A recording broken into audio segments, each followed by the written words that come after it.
Hello guys, that's my remote control, Flysky.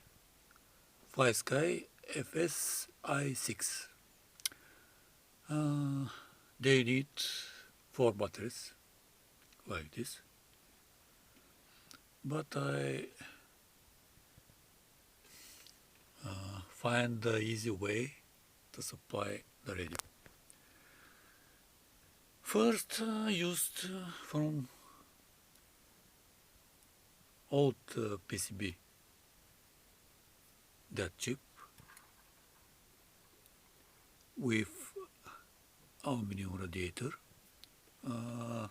That is 7805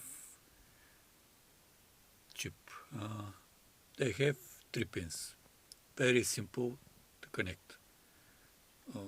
Middle is the ground. The left is high voltage.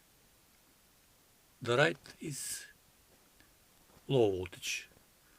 For Flysky, that's 5 volts, 5.5. Here is the cable, battery of the drone, 16 volt, and chip with radiator.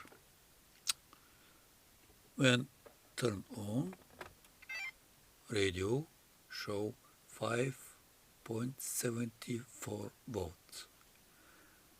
That's very useful because I don't need this battery.